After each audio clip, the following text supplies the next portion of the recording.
آج کی یہ ویڈیو آپ کی 90% پریشانیوں کو ختم کر دے گی اور آپ کا آنے والا کل بہترین ہو جائے گا۔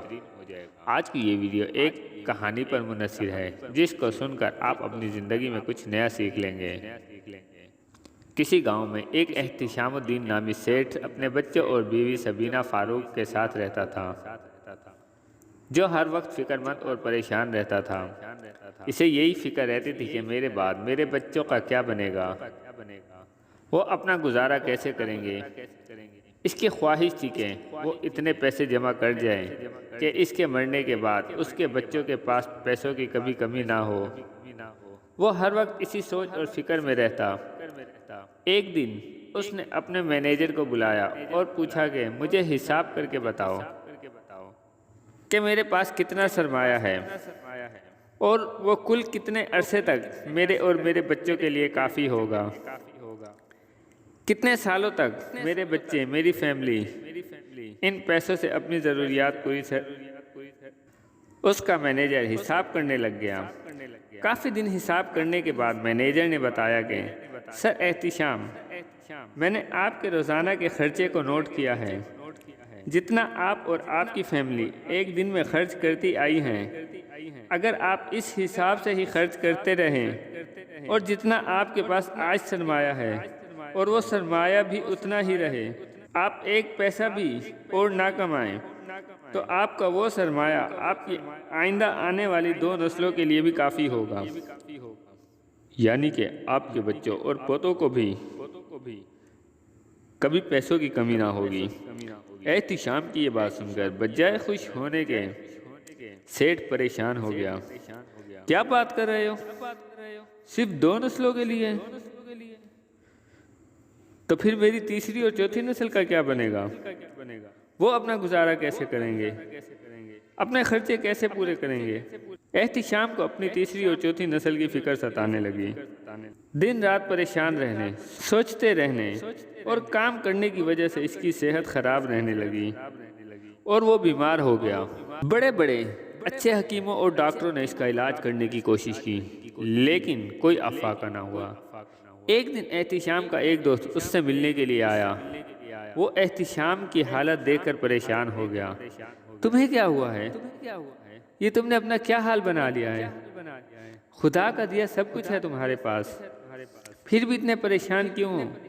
احتشام بولا، میں نے اتنی محنت کی ہے، اتنا پیسہ کمایا ہے، لیکن اتنی محنت کرنے کے باوجود بھی میری جو تیسری نسل آئے گی اور چوتھی نسل آئے گی، ان کے استعمال کے لیے کوئی پیسہ نہیں ہے۔ میں یہ سوچ کر پریشان ہوں کہ میری وہ نسل اپنی ضرورتیں کیسے پوری کرے گی، اپنے اخراجات کے لیے پیسے کہاں سے لے گی۔ اگر ان کے پاس پیسوں کی کمی ہوگی تو کیا ہوگا؟ مجھے تو بس اس بات کی فکر ہے۔ اب دوست حیرت سے اس کا منہ دیکھنے لگا۔ وہ احتشام کی پرابلم سمجھ گیا تھا۔ اس نے سیٹھ سے کہا کہ ساتھ والے گاؤں میں ایک بڑے سمجھدار بزرگ ہیں، کل ہم ان کے پاس چلتے ہیں، ان کے لیے کھانے پینے کی کچھ چیزیں بھی لے جائیں گے۔ اگر وہ خوش ہو گئے تو ہو سکتا ہے تمہاری پرابلم کا بھی کوئی حل ہمیں بتا دیں۔ احتشام جانے کے لیے تیار ہو گیا۔ اگلے دن سیٹھ نے اچھا سا کھانا پکوایا اور اس آدمی کی درسگاہ پہنچ گیا۔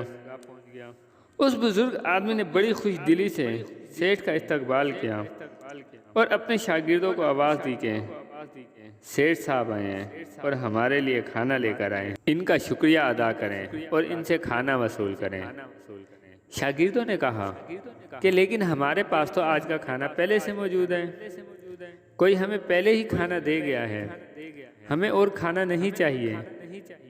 یہ بات سن کر بزرگ نے سیٹھ صاحب سے معذرت کر لی، میں معافی چاہتا ہوں، ہمیں اس کھانے کی ضرورت نہیں ہے، آپ یہ واپس لے جائیے، کیونکہ ہمارے پاس تو آج کا کھانا موجود ہے اور ہمارا یہ اصول ہے کہ ہم صرف ایک دن کا کھانا ہی قبول کرتے ہیں۔ جو صبح صبح سب سے پہلے آ کر ہمیں کھانا دے ہم اس سے لے لیتے ہیں اور اس کے بعد جو بھی آئے ہم اس سے معذرت کر لیتے ہیں، کیونکہ ہمیں ضرورت ہی نہیں ہوتی۔ احتشام نے کہا، جناب میں نے یہ بہت اچھا کھانا خاص طور پر آپ لوگوں کے لیے بنوایا ہے، مہربانی کر کے آپ اسے قبول کر لیں، آپ اسے کل کھا لیجئے گا، اس طرح آپ کو کل کے کھانے کی فکر بھی نہیں رہے گی۔ بزرگ مسکرائے اور بولے کہ آج کے روز ہم صرف آج کے ہی بارے میں سوچتے ہیں، آج کی فکر کرتے ہیں، کل کی ہمیں کوئی فکر نہیں ہوتی، کل کی کل دیکھیں گے، کل جب آئے گا تو اس کا کھانا بھی ارینج ہو جائے گا۔ سیٹھ اس بزرگ کی بات سن کر بڑا حیران ہوا۔ سر، آپ کل کے کھانے کی فکر کیوں نہیں کر رہے؟ اگر آپ کو کل کا کھانا نہ ملا، اگر کوئی کل کھانا لے کر نہ آیا تو آپ کیا کریں گے؟ آپ لوگ تو بھوکے رہیں گے۔ آپ کو فکر کرنی چاہیے۔ بزرگ مسکرائے اور بولے، جس خدا نے ہمیں آج کا کھانا دیا ہے وہی ہمیں کل کا بھی کھانا دے گا۔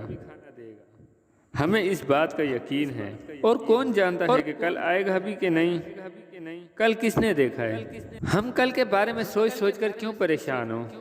ہمیں صرف آج میں زندہ رہنا چاہیے اور آج کی ہی فکر کرنی چاہیے۔ زندگی میں اکثر ہم آنے والے کل کے بارے میں سوچ سوچ کر ہم اپنے آج کو مشکل اور تکلیف دہ بنا لیتے ہیں۔ کل کیا ہوگا؟ یہ ہو گیا تو کیا ہوگا؟ وہ ہو گیا تو کیا ہوگا؟ یہی سوال ہمارے ذہن میں گھومتے رہتے ہیں۔ ہمیں ہر وقت اپنے فیوچر کی فکر رہتی ہے۔ کل کیا ہوگا؟ اچھے مارکس نہ آئے تو کیا ہوگا؟ اچھی جاب نہ ملی تو کیا ہوگا؟ کیا ہم اپنی ذمہ داریاں نبھا پائیں گے؟ اپنے بچوں کا مستقبل اچھا بنا سکیں گے؟ اصل میں ہم آج میں رہنے کے بجائے اپنے فیوچر میں ہی رہتے ہیں۔ اپنے مستقبل کے بارے میں سوچتے ہوئے، پریشان ہوتے ہوئے ہم یہ بھول جاتے ہیں کہ اپنے فیوچر کے بارے میں سوچ سوچ کر ہم آنے والے کل کی پریشانیوں کو تو کم نہیں کر سکتے، لیکن اپنی آج کی خوشیاں ضرور برباد کر لیتے ہیں۔ اس لیے اپنے آج پر فوکس کریں، اپنی نظر اپنے آج پر رکھیں۔ کل کی پلاننگ ضرور کریں، لیکن کام اپنے آج کو بہتر بنانے پر ہی کریں۔ آج آپ جو بھی کر رہے ہیں وہ پورے دل سے کریں، پوری توانائی اور پوری محنت سے کریں۔ اپنے آج کو بہتر بنائیں، اپنے آج کو خوشی سے جئیں۔ جو بھی خوشی کا لمحہ آپ کو ملتا ہے اس کو جی بھر کر سیلیبریٹ کریں، لیکن جائز۔ اگر آپ اپنے آج کو بہتر بنائیں گے، آپ کا آج آپ کے گزرے ہوئے کل سے بہتر ہوگا، اور آپ کا آنے والا کل بھی ضرور بہتر ہوگا۔ کابلی پلاؤ بنانا چھوڑیں اور اپنے آج پر محنت کریں۔ آپ کا آج آپ کے آنے والے کل کو بہتر بنا دے گا۔ اگر آپ اپنے رب پر توکل کریں گے تو آپ کا رب ضرور آپ کے ساتھ اچھا کرے گا۔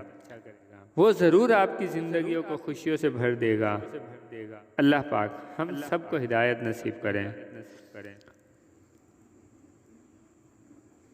اور سب کی جائز خواہشات کو پورا کریں۔ مزید ایسی ویڈیو دیکھنے کے لیے ہمارے چینل کو سبسکرائب کریں۔ جزاک اللہ۔ آمین۔